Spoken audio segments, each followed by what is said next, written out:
Baik, Assalamualaikum warahmatullahi wabarakatuh.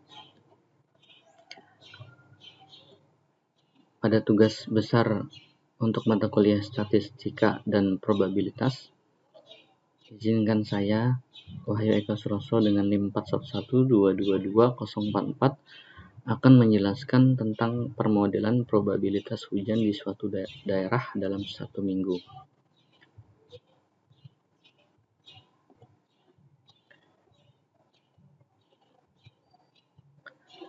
Latar belakang untuk pembuatan permodelan curah hujan dalam satu minggu ini adalah informasi curah hujan mingguan sangat penting untuk perencanaan irigasi dan manajemen sumber daya air. Sayangnya data hujan mingguan dengan periode panjang sering tidak tersedia atau tidak lengkap. Oleh karena itu, dibutuhkan simulasi data hujan yang mampu meniru pola hujan nyata secara akurat. Curah hujan bersifat acak dan periodik, dipengaruhi oleh faktor iklim seperti suhu, kelembapan, dan angin. Tujuannya adalah untuk menghasilkan data hujan mingguan sintetik yang realistis dan berguna untuk analisis serta perencanaan teknis. Jenis data ini adalah kuantitatif, berdasarkan data yang akan dianalisa dalam satu minggu saja pada Stasiun Klimatologi Sulawesi Tenggara dan dalam pembelajaran mata kuliah statistika dan probabilitas pada semester 5 ini.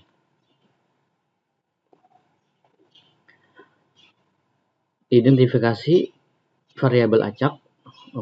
Data ini merupakan data cuaca harian Sulawesi Tenggara mulai dari tanggal 1 Januari 2022 sampai dengan 20 Desember 2023. Data ini juga saya ambil dari situs Kaggle yang menyediakan beberapa macam data mengenai cuaca.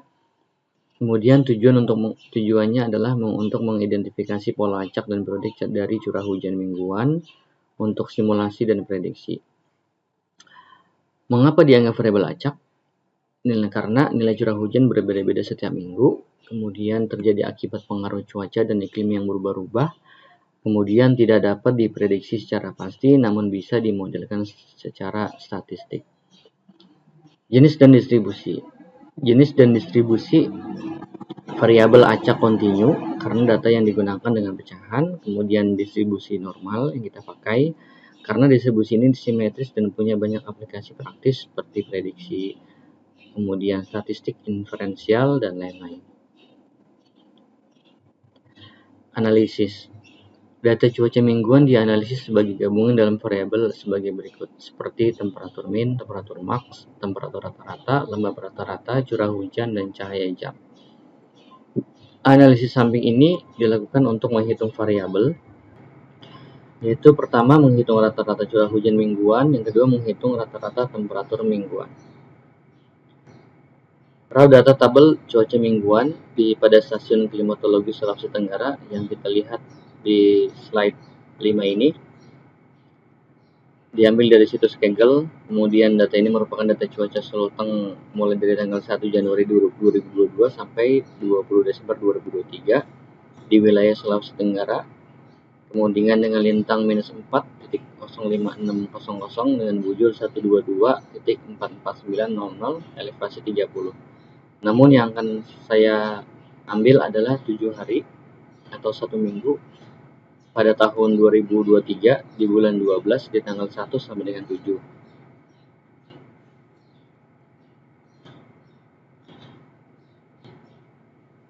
Untuk analisa dan simulasi, yang pertama adalah hitung rata-rata min dengan rumus yang telah kita ketahui, yaitu X bar ini adalah simbol untuk min sampel, kemudian sigma adalah simbol untuk penjumlahan, kemudian adalah X ke 1 adalah dalam sampel, kemudian N yang di bawah adalah ukuran sampel atau jumlah total nilai dalam sampel.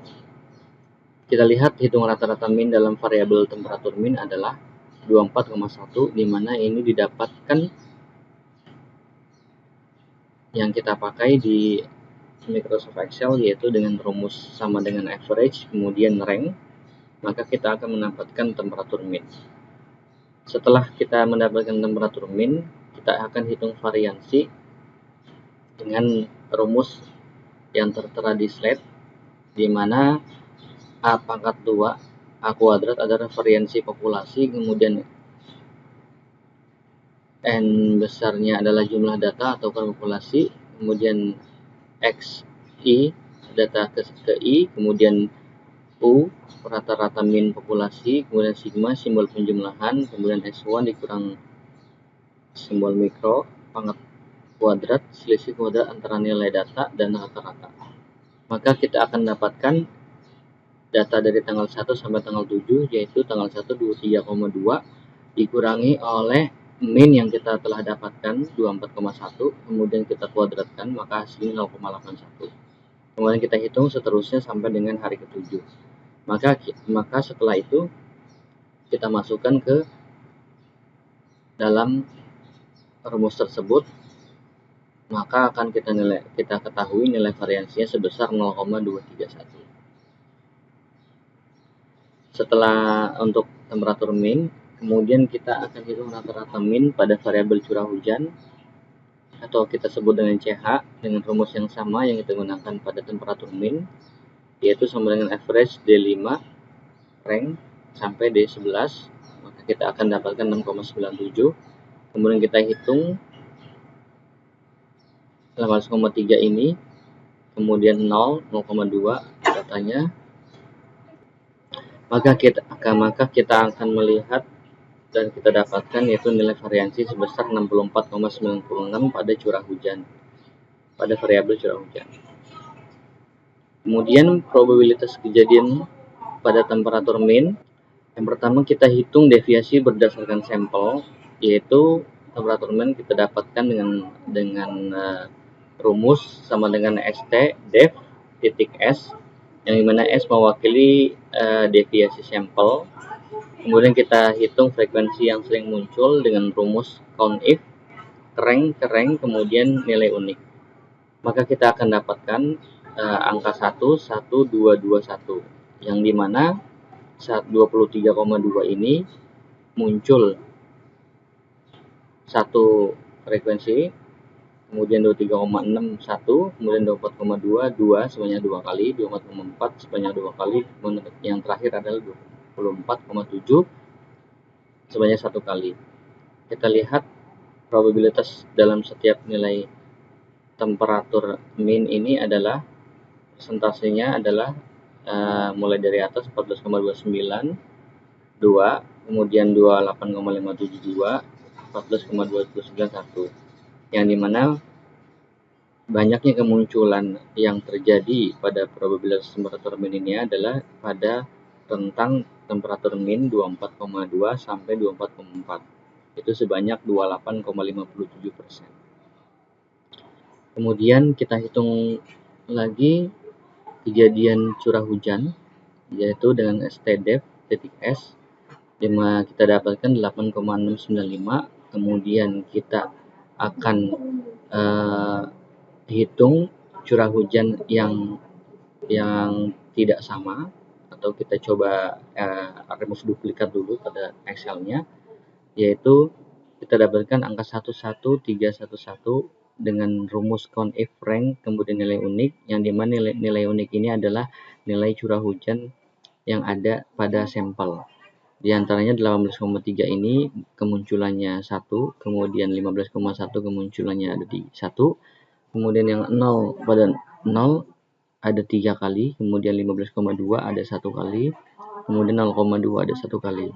Dengan presentasi sebesar 18,3 sebesar 14,29, 15,1 sebesar 14,29, dan 0 ini yang paling terbanyak yaitu sebesar 42,86%, sementara 15,2 dan 0,2 sama dengan 14,29.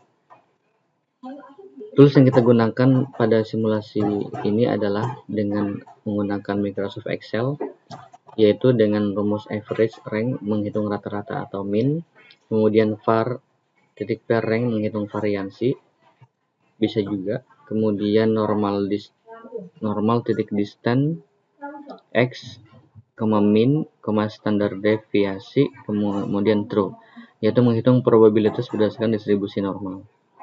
Kemudian count if, rank, kriteria menghitung frekuensi observasi aktual dalam data. Sebelum kita menuju kesimpulan, saya akan menjelaskan sedikit yang saya sudah gunakan datanya, yaitu apabila kita lihat pada raw data Excel ini, yaitu pada sebelah kiri ini sheet raw data cuaca yang sudah saya sortir, yaitu di tahun 2023 di bulan 12, kemudian tanggalnya 1 sampai 7, mewakili 7 hari. Kemudian saya sudah pisahkan di sheet sebelah kanan, yaitu ini dengan menghitung rata-rata average. Kemudian kita dapatkan ini kita sudah hitung. Jadi ranknya ini adalah rank mulai dari D5 sampai D11. Kemudian kita hitung variansi, kita dapatkan 0,231. Begitupun juga dengan variabel yang lain. Tapi kita akan menghitung temperatur min dan curah hujan saja. Ini untuk perhitungannya. Kemudian nilai variansinya yang di bawah ini frekuensi yang muncul. Kita pakai distribusi normal. Baik, itu saja yang bisa saya sampaikan untuk data yang telah ada di sini. Kita lanjutkan ke slide berikutnya, yaitu kepada kesimpulan probabilitas temperatur min berdasarkan data temperatur min, yaitu 23,2, 23,6, 24,2, 24,2, 24,4 sebanyak 2 kali, 24,7. Dengan data ini, probabilitas empiris kemunculan setiap nilai adalah sebagai berikut. Untuk nilai 24,2 dan 24,4 memiliki probabilitas tertinggi, yaitu sekitar 28,57% untuk masing-masing nilai. Ini menunjukkan bahwa dalam sampel data ini suhu minimum di sekitar 24,2 dan 24,4 derajat Celcius lebih sering tercatat dibandingkan nilai lainnya. Nilai 23,2, 23,6, dan 24,7 memiliki probabilitas yang sama rendah, yaitu sekitar 14,29% untuk masing-masing nilai. Ini menunjukkan bahwa suhu minimum pada nilai-nilai ini relatif lebih jarang terjadi dalam sampel data. Secara keseluruhan, distribusi probabilitas temperatur min ini dalam sampel ini menunjukkan kecenderungan suhu minimum berada di sekitar pertengahan rantangan nilai yang diamati.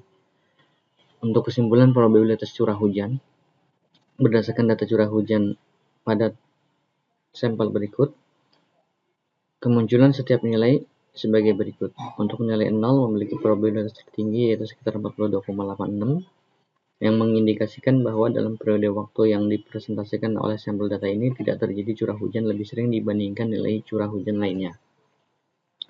Untuk nilai 18,3, 15,1, 15,2, dan 0,2 memiliki probabilitas yang sama rendah, yaitu sekitar 14,29% untuk masing-masing nilai. Ini menunjukkan bahwa kejadian curah hujan dengan nilai tersebut relatif lebih jarang dalam sampel data. Secara keseluruhan, distribusi probabilitas curah hujan dalam sampel ini didominasi oleh kejadian tanpa curah hujan nilai 0 dengan kejadian curah hujan yang dengan nilai positif yang relatif lebih jarang dan tersebar. Pada kesimpulan ini didasarkan pada probabilitas empiris dari sampel data yang sangat kecil, yaitu 7 hari. Semakin besar dan representatif sampel data, semakin akurat juga probabilitas yang dihitung dalam mencerminkan kejadian sebenarnya dalam suatu populasi atau periode waktu yang lebih luas.